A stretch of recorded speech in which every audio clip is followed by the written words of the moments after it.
Astaghfirullah. Bismillahirrahmanirrahim. Assalamualaikum warahmatullahi wabarakatuh.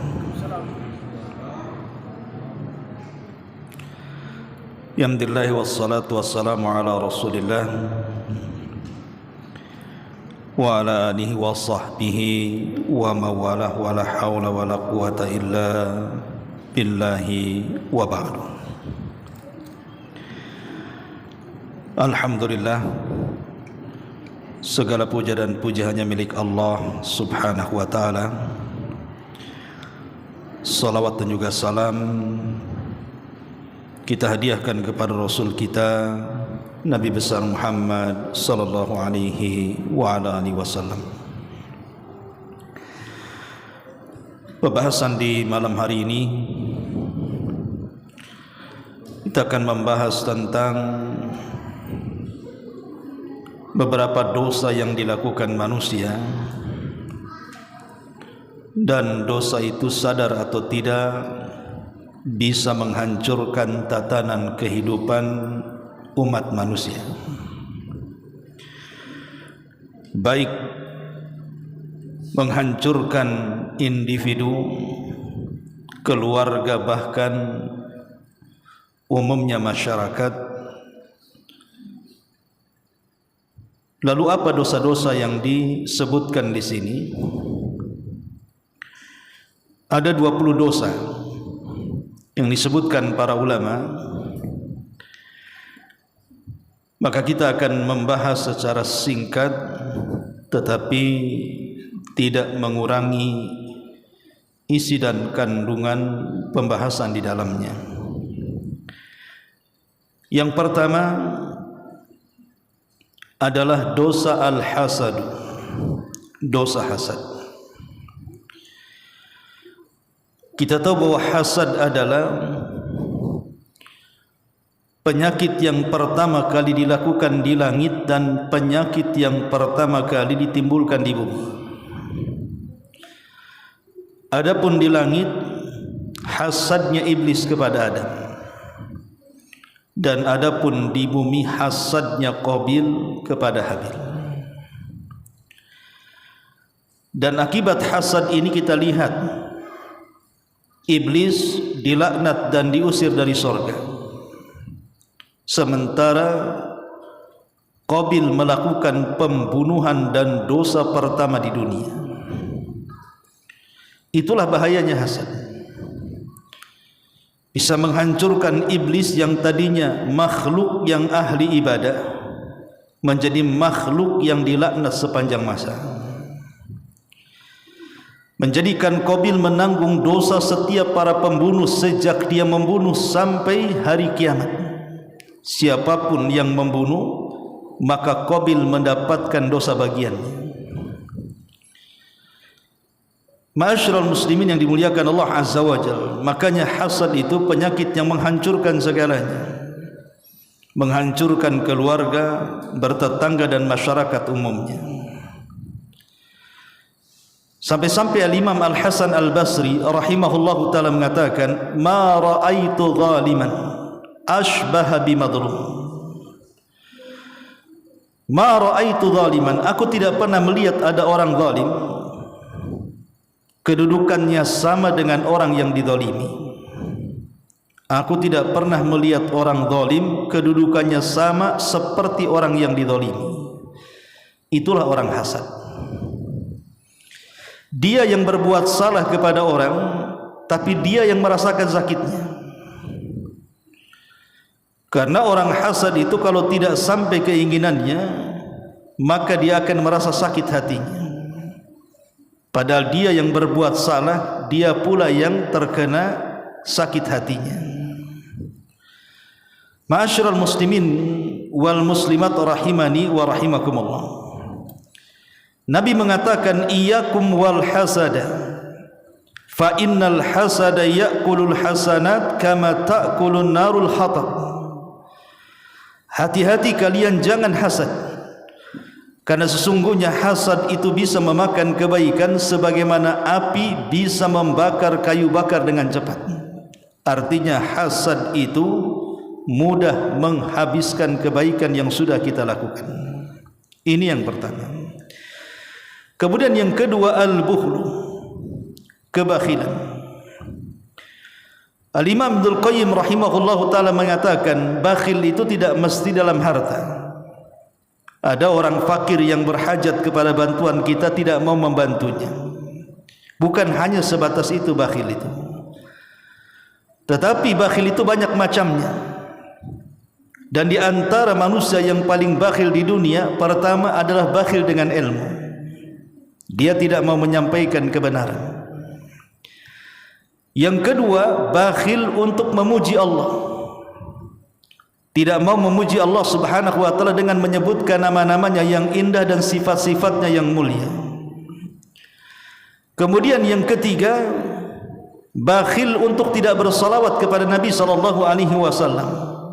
Sampai-sampai Rasul mengatakan, al-bakhilu, orang yang bakhil itu, alladzi man dzukirtu indahu falam yusalli alayya. Orang yang bakhil, kata Rasul, adalah orang yang namaku disebut di situ, tapi dia tidak pernah bersalawat kepadaku. Jadi orang yang meninggalkan salawat adalah sebakhil-bakhilnya orang bakhil. Kemudian yang keempat, bakhil tidak mau mengucapkan salam. Bakhil tidak mau mengucapkan salam.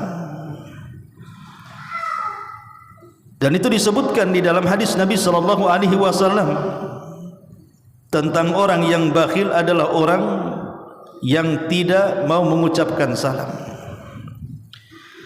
Ma'asyiral muslimat yang dimuliakan Allah Azza wa Jalla, dan bakhil ini umumnya kalau disebut bakhil artinya menahan harta untuk tidak membantu orang.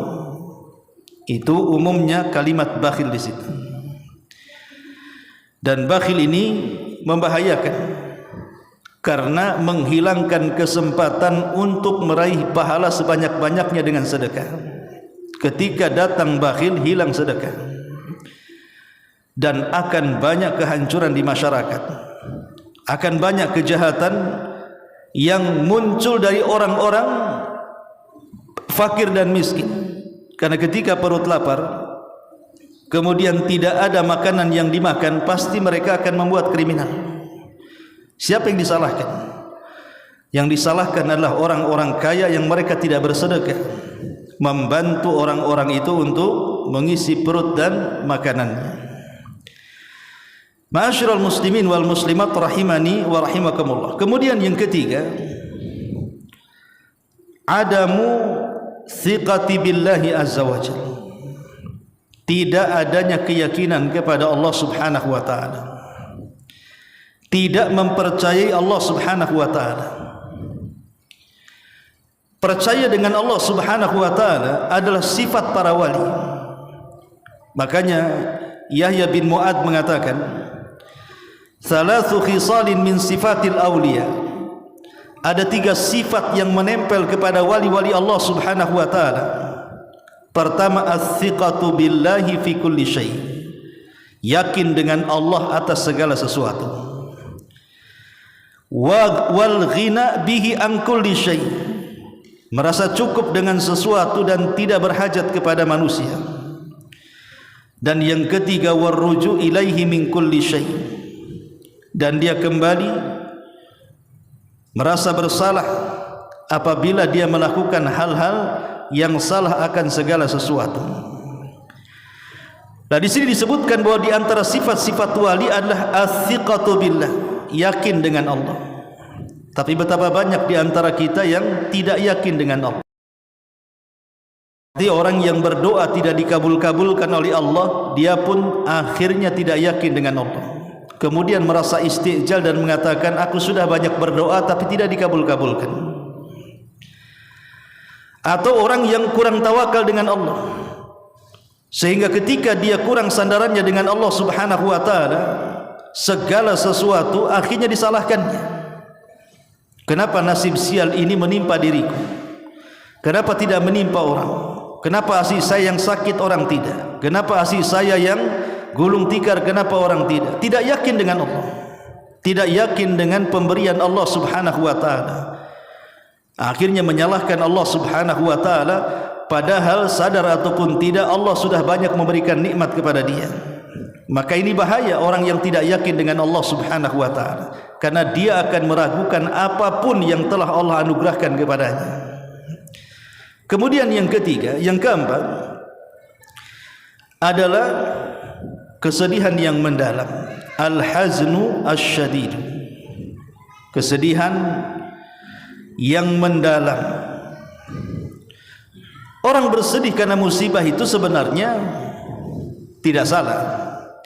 Nabi SAW pernah bersedih ketika kematian putranya Ibrahim, karena di usia tuanya mendekati ajalnya.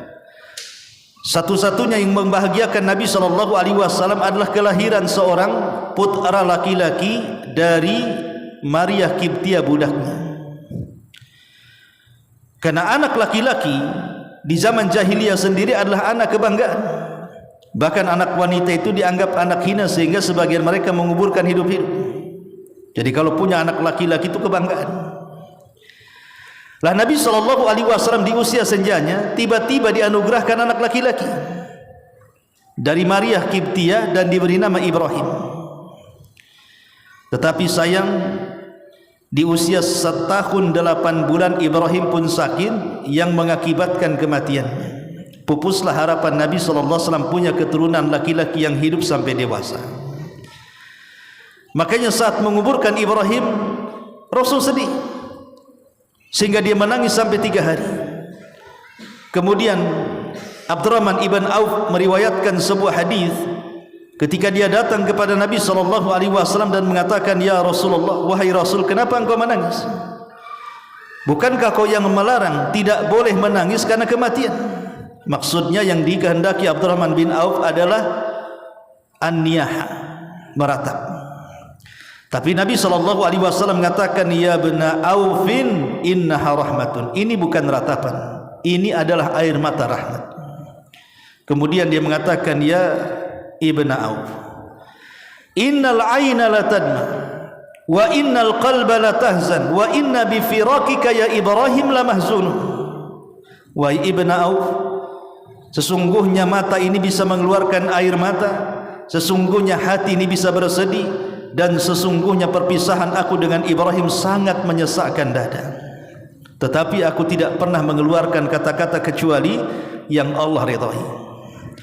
Artinya sedih itu tidak ada masalah.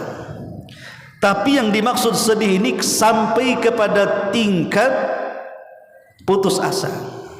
Jadi sedihnya itu sampai kepada tingkat putus asa. Seperti umpamanya sedih karena kehilangan orang yang dicintainya. Mungkin kehilangan istri yang dicintainya, kehilangan anak yang dicintainya, atau mendapatkan kabar yang tidak sedap, ataupun karena ketakutan yang luar biasa, atau karena ada tekanan, atau karena ada perasaan mungkin habis cerai dan begitu seterusnya, timbul kesedihan. Kalau hanya sedih saja tidak ada masalah, tapi kalau kesedihan ini mendalam sampai kepada tingkat putus asa, lah inilah yang dilarang. Karena putus asa itu dosa besar, tidak boleh. Tapi banyak orang-orang yang kemudian bunuh diri gara-gara sedih yang mendalam. Sedih karena memikirkan faktor ekonomi, bagaimana makan dia dan anak-anak yang ditinggalkannya. Sedih karena di PHK dari pekerjaannya. Sedih karena ditinggal mati oleh kekasihnya dan begitu seterusnya. Maka sedih yang mendalam ini tercela, tidak boleh. Sedih ya sedih, tapi jangan keterlaluan sampai kepada tingkat keputusasaan. Ma'asyiral muslimin yang dimuliakan Allah Azza wa Jalla, karena ini bisa menghancurkan cita-cita, bisa membahayakan orang juga, bisa membahayakan orang-orang di sekitarnya. Karena terkadang orang sedih yang mendalam ini bisa nekat, itu masalahnya, sehingga bisa berbuat jahat kepada orang. Ma'asyiral muslimin yang dimuliakan Allah Azza wa Jalla. Kemudian juga dosa selanjutnya adalah nisyanullahi azza wa jalla, melupakan Allah subhanahu wa ta'ala. Dalam surah Al-Hasr ayat 19 Allah mengatakan, wala takunu kalladzina nasullaha, janganlah kalian seperti orang-orang yang melupakan Allah. Fa ansahum, maka Allah pun lupakan mereka. anfusahum, diri-diri mereka, ulaika humul fasiqun, mereka lah orang-orang yang fasik. Yang dimaksud melupakan Allah Subhanahu wa taala artinya berpaling dari keinginan Allah Subhanahu wa taala, seperti berpaling dari istiqamah. Meninggalkan istiqamah itu artinya melupakan Allah. Yang tadinya rajin sholat, rajin ke pengajian, rajin baca Quran, rajin zikir, entah masalahnya apa, tiba-tiba mulai ditinggalkan ibadah satu persatu. Maka orang ini orang yang melupakan Allah. Yang tadinya istiqamah tiba-tiba berbelok, ataupun tidak mentarbiyah keluarga. Sementara Allah mengatakan ku anfusakum wa ahlikum nar, jaga diri kalian dan keluarga kalian. Ini sama sekali tidak mentarbiyah keluarga, membiarkan istrinya, membiarkan anak-anaknya, tidak ada pendidikan agama sama sekali. Orang ini sedang melupakan Allah Subhanahu wa taala. Ataupun contoh yang lainnya adalah tidak amanah dalam setiap pekerjaan mereka. Mereka tidak amanah dalam memegang pekerjaan yang diamanahkan kepadanya, atau tidak amanah ketika memegang harta, tidak amanah ketika memegang pangkat, jabatan, kedudukan dan kepemimpinan. Ini semua dianggap melupakan Allah Subhanahu wa taala. Ataupun tidak menjadikan dirinya contoh yang baik kepada orang lain. Itu sama dengan melupakan Allah Subhanahu wa taala, atau menyibukkan dirinya dengan menghabiskan waktu-waktu yang tidak ada manfaatnya. Maka ini semua bagian daripada melupakan Allah Subhanahu wa taala. Allah larang perkara-perkara ini dalam firman-Nya, la wala takunu kalladzina nasullah. Jangan kalian seperti orang-orang yang melupakan Allah, karena mereka digolongkan orang-orang fasik. Ma'asyiral muslimin wal muslimat rahimani wa rahimakumullah. Kemudian juga yang selanjutnya adalah al-ujbu wal kibr. Ujub, merasa bangga. Al-kibru artinya kesombongan. Abdullah bin Mas'ud radhiyallahu anhu mengatakan, al-halaku fi itsnatain. Orang itu bisa hancur karena dua perkara. Kata Abdullah bin Mas'ud, kenapa orang itu bisa binasa, bisa hancur? Itu dikarenakan dua perkara. Pertama, al-qunut, putus asa dari rahmat Allah, dan yang kedua al-ujbu, ujub merasa bangga diri. Dua-duanya menghancurkan umat manusia, dua-duanya menghancurkan pahala. Orang yang berputus asa tidak ada kesempatan untuk diampuni dosa-dosanya, karena orang yang berputus asa itu menghalangi dirinya dari tobat. Umpamanya orang ini berbuat jahat dari sejak dia balik sampai mendekati kematiannya, tidak ada dia pernah melakukan kebaikan. Kehidupannya hanya jahat dan jahat saja. Setan datang memberikan was-was. Ketika dia hendak bertobat, setan berikan was-was, Allah tidak akan mengampuni dosamu, dosamu sudah sekandang, segudang, selangit, setinggi awan, dan begitu seterusnya. Akhirnya dia putus asa dan tidak mau bertobat karena merasa dosanya sudah membumbung ke langit. Ketika dia tidak mau bertobat karena keputusasaan, apa yang terjadi?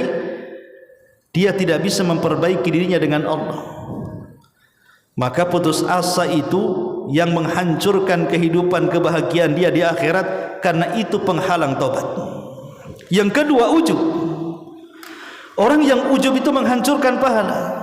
Makanya ada istilah, seandainya ada orang yang berbuat maksiat sepanjang hayatnya, kemudian dia ingin bertobat dan menangis kepada Allah, jauh lebih baik dibandingkan orang yang sejak awal kelahirannya sampai mendekati kematiannya beramal soleh, tapi sayang dia membanggakan amalannya.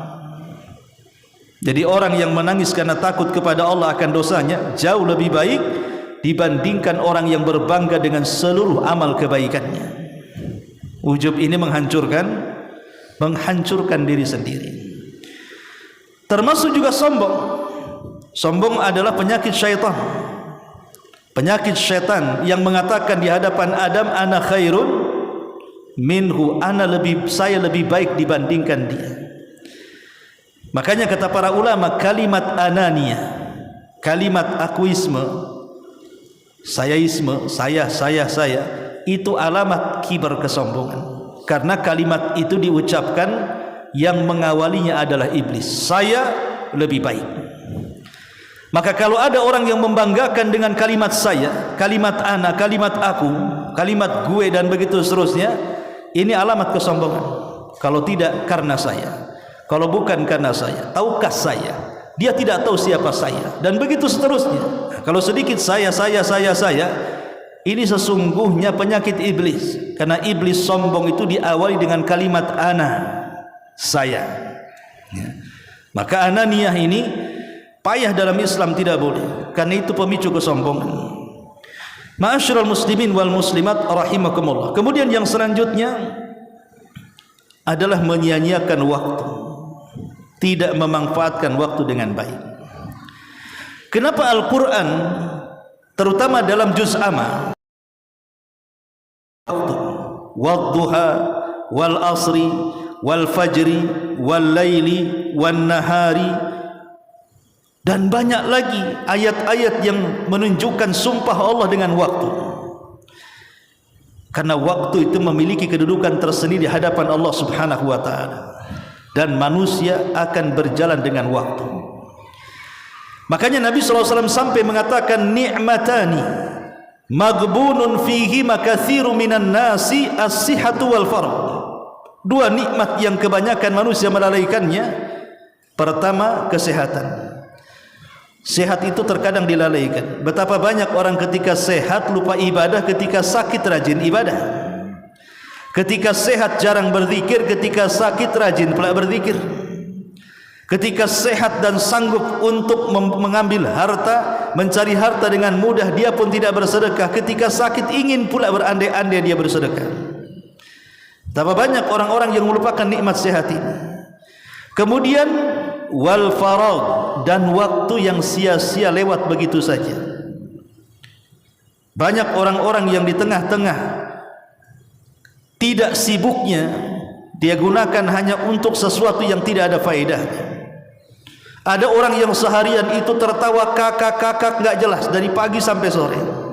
Nanti kakak-kakak lagi dari malam sampai subuh. Ada orang yang hidup itu dipenuhi dengan tertawa dan tertawa.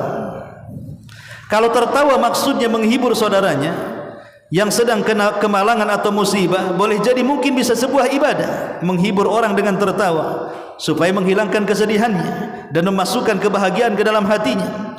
Tapi kalau tertawa itu menghabiskan waktu dari pagi, siang, sore, malam sampai subuh, tidak ada junturungannya, tidak ada faedahnya, maka ini tertawa yang akan mencelakakan kehidupannya. Karena nanti dalam catatan Raqib dan Atid hanya WK gitu aja ya, kalau istilah ketawa itu ya. Mana catatannya hanya kakak gimana coba? Apa yang mau dipertanggungjawabkan di hadapan Allah kalau catatannya hanya itu saja? Jadi waktu-waktu ini akan ditanya oleh Allah Subhanahu wa ta'ala. Makanya jangan sampai seorang muslim itu membiarkan sedetik dari perjalanan hidupnya tidak digunakan untuk pahala yang bisa menyelamatkan kehidupannya, dunia dia dan akhirat dia. Kemudian di antaranya dosa yang selanjutnya yang menghancurkan adalah dosa riba. Riba ini subhanallah sudah menyebar kemana-mana. Kalau dulu di zaman jahiliyah ribanya hanya sebatas riba nasyiyah. Riba nasyiyah itu bahasa kitanya rentenir. Kau pinjam 1 juta, kau balikan 1.200.000. Itu namanya nasyiyah. Ini yang disebut dengan riba jahiliyah namanya. Jadi orang-orang jahiliyah itu melakukan riba hanya sebatas riba nasyiyah saja, seperti rentenir. Tapi di zaman sekarang riba itu berkembang. Bukan hanya sekedar riba nasyiyah gitu ya, tapi juga riba-riba yang lainnya. Dalam dunia muamalah, dunia perdagangan, dunia perbankan dan yang semacamnya, sekarang tidak lepas daripada riba. Apa sih yang tidak riba? Bahkan seisi rumah semua riba. Rumah kredit ada ribanya. Belum selesai kredit rumah, kredit motor belum selesai, sudah ambil tempat kamar tidurnya, kredit lagi ada ribanya. Alat dapur kredit lagi ada ribanya. Pakaian kredit lagi ada ribanya. Masya Allah, satu rumah isinya riba. Dan orang tidak bisa lepas dari riba. Kenapa? Padahal riba ini yang menghancurkan segalanya. Betapa banyak orang-orang yang sukses menjadi hancur gara-gara riba. Makanya Nabi SAW sampai melaknat riba ini. Bukan hanya pemakannya, yang ngasih makannya, sekretarisnya, yang menyaksikannya, semua hukumannya sama. La'anallah akila riba wa mukilah wa syahidaihi wa katibaihi kulluhum sawa, kata Rasul. Allah melaknat pemakan riba, yang ngasih makan riba, notarisnya, yang menyaksikannya, semua riba, dan semua hukumnya sama di hadapan Allah. Bahkan Rasul mengatakan 1 dirham makan riba itu jauh lebih besar dosanya dibandingkan 36 kali berzina. Bahkan seringan-ringannya dosa riba seperti anak yang berzina dengan orang tuanya. Na'udzubillah. Dan banyak hadis-hadis yang seperti itu. Dan lingkaran riba di masyarakat sekarang sudah tidak bisa dibendung. Bukan hanya riba itu di bank-bank saja yang kita kenal dengan bank konvensional, yang dikatakan riba 100% gitu ya. Tapi riba ini sudah menyebar kemana-mana. Di tiang-tiang listrik ada riba, di pagar-pagar rumah ada riba, di pohon nangka, pohon jambu, pohon rambutan ada riba. Silahkan pinjam dengan bunga, sebarkan di mana-mana. Coba bayangkan riba sampai nempel di mana-mana. Jangan sampai nempel di tiang masjid pula. Ya. Nah ini orang tidak bisa lepas dari riba. Na'udzubillah. Ya. Padahal ini dosa yang sangat besar yang bisa menghancurkan kehidupan manusia, karena riba ini bisa mengangkat berkah dan doa-doa kita tidak diijabah. Ma'asyiral muslimin wal muslimat rahimani wa rahimakumullah. Kemudian juga di antara dosa yang bisa menghancurkan adalah ad-dain, suhulatud dain, mudahnya orang berhutang tapi tidak mudah untuk membayar. Hutang mudah, membayar pula susah. Coba bayangkan ketika dia berhutang jadi kucing, ketika ditagih hutang jadi harimau. Itulah sekarang. Datang Masya Allah, mata sayu, meneteskan air mata kan itu. Ketika ditagih garang kayak perampok, dia pula yang pegang parang. Lah ini yang terjadi. Karena memang hutang piutang itu, kata Nabi SAW, orang kalau terjerat hutang, di malam hari dia bingung, di siang hari dia ngilang. Itulah penghutang. Malam hari stres, macam mana mau bayar. Siang hari ngilang karena takut dikejar kolektor. Itu orang hutang. Makanya orang seperti ini bingung hidupnya. Makanya Nabi SAW sampai berdoa dalam setiap salatnya, Allahumma inni a'udzubika minal ma'sam wal maghram. Ya Allah, aku berlindung kepadamu jangan sampai aku terjerumus kepada dosa dan kepada hutang. Sampai salah satu istri Nabi berkata kepada Rasul, apakah engkau punya hutang? Kata Rasul, kenapa? Engkau berdoa setiap solatmu dengan doa seperti itu, seolah-olah kau banyak hutang. Kata Rasul, bukan. Sebab kalau orang sudah berhutang itu biasanya idza haddatsa kadzab wa idza wa'ada akhlaf. Kalau dia bicara pasti dusta, kalau dia janji pasti khianat. Itulah orang-orang yang hutang. Ya. Makanya satu dosa itu melahirkan dosa yang lain. Dari hutang lahir dosa dusta, dari hutang lahir dosa khianat. Makanya dosa ini bisa menghancurkan manusia. Kemudian juga di antara dosa yang lainnya adalah al-zulmu, orang yang berbuat zalim, baik dengan lisannya menggibah, menghina, merendahkan, mencaci, memaki dan yang semacamnya. Baik dengan tangannya memukul, membunuh atau menyakiti dan begitu seterusnya. Baik dengan hartanya, baik dengan pangkat, jabatan dan kekuasaannya. Maka siapapun yang melakukan kezaliman, ingat, az-zulmu dzulumatun yaumal qiyamah. Zalim itu sebuah kegelapan pada hari kiamat. Kemudian juga qillatus sadaqati, sedikitnya bersedekah. Sedekah ini tidak mesti uang. Sedekah ini bisa dengan ucapan, bisa dengan perbuatan, bisa dengan apapun sedekah ini. Makanya di zaman Nabi SAW ketika orang-orang miskin datang kepada Rasul mengadukan tentang orang kaya, Rasul, zahaba ahlud dusur bil ujur.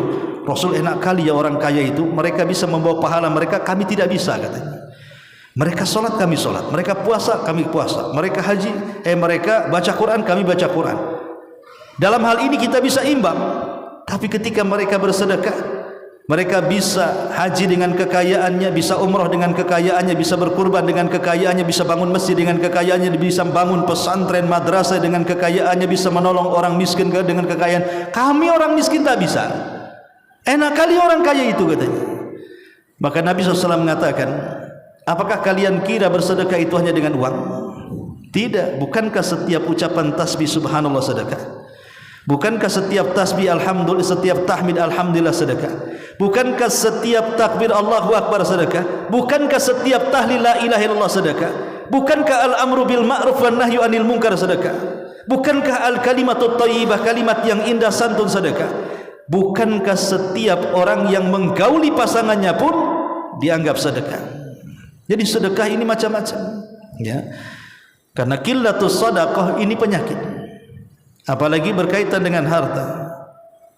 Kemudian di antara dosa yang lainnya adalah qillatul injab, tidak mau memperbanyak keturunan. Padahal dia kaya, anaknya 1 ekor. Harusnya anaknya banyak, kan begitu ya. Anaknya orang kaya itu harusnya banyak. Banyak anak itu banyak rezeki, kata orang awam. Coba Anda bisa bayangkan kalau ada anak 4 gitu ya. Dari 4 ini rupanya yang baik cuman yang keempat. Yang nomor 1, nomor 2, nomor 3 kurang ajar. Nomor 4 pula dia baik kepada orang tuanya. Itu punya anak 4 itu. Yang 3 jahat, yang 1 pula yang baik. Ada kesempatan dari keempat-empatnya ada yang baik, atau 5 atau 6. Adalah kesempatan dari 1, 2 dari anak kita itu ada yang baik. Kalau setunggal anaknya, kalau dia jahat, macam mana dia mau memperbaikinya? Tapi kalau anak banyak itu minimalnya adalah 1, 2 orang itu yang mendoakan orang tua setelah kematiannya, kan? Makanya kenapa Nabi SAW menasihati anak-anak muda ketika mereka hendak memilih pasangan, carilah pasangan itu pertama yang sifatnya al-wadud, yang kedua al-walud. Wadud artinya kasih sayang supaya tidak menyakiti suaminya. Yang kedua al-walud, yang banyak anaknya supaya bisa mendapatkan generasi, bisa menerus sejarah. Jadi anak itu kan penerus sejarah, penerus cerita. Bukan hanya sekedar belahan jiwa saja, si jantung hati, tapi lebih daripada itu, mereka lah akan menjadi penerus sejarah kita, penyambung cerita orang tua. Mereka lah yang nanti akan mendoakan kita. Loh, kalau anak 1 gimana ceritanya? Ya zaman dulu ya, ingat waktu zaman Orba dulu ya, Orde Baru, memang ada undang-undang harus KB 2 anak cukup, tidak boleh lebih. Bahkan ada undang-undangnya, kalau lebih itu ada sanksinya, terutama pegawai-pegawai pemerintah, kan begitu. Padahal undang-undang seperti ini kan jelas menyelisih syariat, ikhwan. Nabi yang mengatakan fa ana mukatsirum bikumul umamu yaumal qiyamah, aku akan berbangga pada hari kiamat dengan banyaknya umat, kata Nabi. Loh, kalau anak-anak kita dibatasi, tidak akan menjadi kebanggaan Nabi. Nabi bangga dengan banyaknya umat. Makanya kalau antum dapat istri yang beranaklah kayak ayam tuh, beranak, banyak-banyaklah beranak. Mudah-mudahan 1 jadi ulama, 1 jadi hafid Quran, 1 jadi orang kaya yang penyumbang. Siapa tahu? Kita tidak tahu usia dan takdir anak kita. Tapi kalau dibatasi seperti ini, seolah-olah orang tidak tawakal, karena biasanya dengungan-dengungan yang membatasi keturunan itu biasanya terkait dengan ekonomi. Ditakut-takuti dengan nanti akan kau kasih makan anakmu apa, masa depan anakmu cemana, nanti kau sakit merawat anak-anakmu. Itu waswas syaitan. Karena terbukti orang-orang dulu ya, orang-orang desa dulu itu, yang terkadang makan mereka pakai beras, terkadang pakai singkong, terkadang pakai kentang gitu ya, kentang rebus. Tapi lihat keturunan mereka banyak-banyak, dan mereka adalah kakek buyut kita. Mereka orang-orang berhasil. Lah kenapa kemudian akhir-akhir ini kemudian menjadi was-was dan takut? Sampai-sampai binatang lebih tawakal kepada anak-anak mereka dibandingkan manusia. Seperti yang saya contohkan, seperti cicak gitu kan. Cicak itu paling sedikit bertelur berapa kali? Berapa butir? Paling sedikit 8 butir. Jarang cicak itu yang bertelur 2 butir. Hanya manusia saja yang 2 butir. Tapi cicak itu kalau bertelur ya segitu saja banyaknya. Saya bukan ahli cicak. Kata ahli cicak yang mengatakan bahwa cicak itu kalau bertelur 8 butir paling sedikit. Nah, coba antum nanti periksa. Kalau cicak antum teliti di mana rumahnya gitu ya. Tetapi lihat, binatang sekecil cicak saja tidak pernah mengurangi anaknya. Ya tetap segitu kalau lahiran. Padahal ekonomi cicak itu terbatas, tidak seperti manusia kan. Kalau antum kan segala dimakan, dari jengkol, pete sampai rawon, sampai gulai, sampai apa antum masuk. Cicak kan nggak mau dikasih makan itu. Kasih pete mau cicak nggak mau, apalagi jengkol, lari dia. Dia cuma satu makanannya, nyamuk yang terbang-terbang itu. Sementara untuk menyerang nyamuk itu, untuk dimakan susah setengah mati cicak itu. Dia harus merayap di dinding, pelan-pelan ceplok satu kan itu. Sementara makin kesini kan krisis, karena nyamuk sudah habis dimakan baygon, makan bat nyamuk, pakai raket nyamuk semua kan. Makin krisis pakan mereka itu. Kesian kehidupan cicak itu sebenarnya, moneter gitu ya. Tapi kalau bertelur tetap saja. Kenapa punya keyakinan seperti itu ya binatang itu? Seolah-olah mereka paham wa ma min dabatin fil ar illa 'alallahi rizquha. Tidak ada binatang yang melata kecuali sudah dikafil rizkinya oleh Allah Subhanahu wa taala. Begitulah binatang.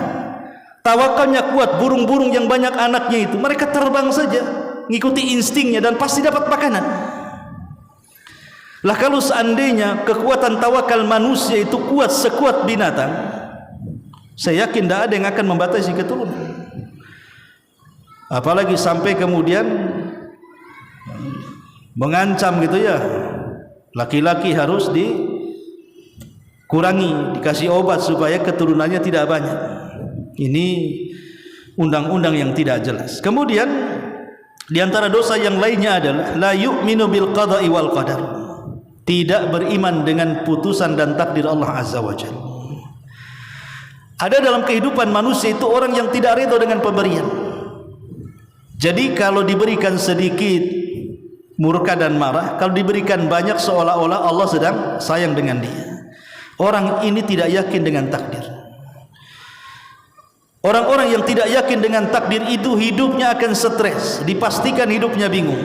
Tapi orang yang yakin dengan takdir, sesusah apapun hidup dia akan bawaannya tenang saja. Kenapa? Semua sudah dicatat. Sebelum dia diciptakan 500 tahun sebelum Allah menciptakan langit dan bumi. Kalaupun seandainya kita usaha kemudian gagal, kita katakan saja kegagalan ini sudah dicatat kok. Di mana? Di Lauhil Mahfuz. Kapan? Sebelum Allah menciptakan langit dan bumi, 500 tahun jaraknya. Kalau kita yakin sudah dicatat, ya sudah ikuti saja. Toh di balik itu juga Allah tidak mungkin membuat kehidupan manusia itu di satu situasi. Bukan kalau yang mengatakan wa tilkal ayyam nudawiluha bainan nas, hari-hari itu akan diputar-putar manusia. Ya tidak mungkin orang itu bangkrut terus, dan tidak mungkin orang itu jaya terus, tidak mungkin orang menangis terus, pasti ada tertawanya. Tidak mungkin orang sedih, pasti ada bahagianya. Tidak mungkin orang sempit, pasti ada kelapangannya. Hari-hari itu diputar-putar seperti itu. Kita harus yakin dengan takdir Allah Subhanahu wa taala. Karena orang yang mengingkari qada dan qadar Allah ini bahaya. Mengingkari satu di antara 6 rukun iman, bisa kufur ya. Ma'asyiral muslimin wal muslimat rahimani wa rahimakumullah. Kemudian dosa apa lagi? As-sukhriyatu wal istihza. Mudah mengolok-olok manusia, mudah merendahkan manusia. Ya tentu mengolok-olok yang paling parah adalah Allah Subhanahu wa taala, istihza dengan Allah. Kemudian istihza dengan ayat-ayatnya, kemudian istihza dengan Rasulnya, kemudian istihza dengan manusia. Semuanya terlarang. Tidak boleh. Islam itu menerapkan hukum sawasiyah. Manusia itu sama. Di hadapan Islam semua manusia sama. Islam itu datang dengan sawasiyah, kesetaraan bahasanya. Tidak ada perbedaan si kaya dengan si miskin. Tidak ada perbedaan si pejabat dengan si rakyat. Tidak ada perbedaan si kulit hitam dengan si kulit putih, si cantik dengan si jelek, si gemuk dengan si kurus. Tidak, semua sama dalam pandangan Islam itu. Makanya kita lihat ibadah-ibadah yang disyariatkan dalam Islam itu tidak ada keistimewaan. Masjid, siapapun yang masuk ke masjid dipersilahkan. Anda mau miskin, mau kaya, mau pejabat, mau rakyat, silakan masuk ke masjid. Sampai masuk di masjid ada saf pertama. Siapapun yang dulu di saf yang pertama, mau kaya, mau miskin, mau susah, mau senang, silakan. Semua sama. Puasa, haji, umroh, dan begitu seterusnya. Sampai orang mati dalam Islam itu kain kafannya juga sama. Lalu apa yang membedakan manusia dalam Islam itu? Kalau bukan karena kekayaannya, kalau bukan karena pangkat dan jabatannya. Allah tegaskan dalam Al-Quran, inna akramakum indallahi atqakum. Kemuliaan dalam Islam itu hanya ada pada takwa. Kenapa kemudian dalam Islam itu ada sifat kesetaraan sawasiyah di antara manusia, supaya jangan merendahkan satu dengan yang lainnya, jangan mengejek satu dengan yang lainnya. Toh kita sama-sama Bani Adam, wa karramna Bani Adam, dan Bani Adam semua dimuliakan oleh Allah Subhanahu wa taala. Kemudian juga di antara dosa yang lainnya adalah sahibus, berkawan dengan orang jahat. Ada istilah para ulama, orang kalau berkawan 40 hari dengan orang jahat, dipastikan dia jahat. Sama dengan orang berkawan 40 hari dengan orang baik, dipastikan dia baik. Karena biasanya as-sahibus sahib, kawan itu mudah narik ke positif ataupun ke negatif. Kemudian secara singkat di sana ada zina, di sana ada sariqah. Sariqah itu mencuri, korupsi dan yang semacamnya. Di sana ada uququl walidain, durhaka dengan orang tua. Bahkan yang lebih parah dari itu semua yang kita jelaskan, di sana ada tarkul wajibat, meninggalkan kewajiban, seperti meninggalkan salat, puasa Ramadan, zakat ataupun haji. Bahkan yang lebih parah, terjerumusnya kepada kesyirikan dan bid'ah. Ini dosa yang paling parah yang bisa menghancurkan tatanan kehidupan manusia. Wallahu a'lam bishawab. Inilah di antara dosa-dosa yang disebutkan para ulama yang bisa menghancurkan kehidupan individu, masyarakat, bangsa dan negara. Wallahu a'lam bishawab. Subhanakallahumma bihamdika asyhadu an la ilaha illa anta astaghfiruka wa atubu ilaik. Allahu ta'ala alam. Assalamualaikum warahmatullahi wabarakatuh.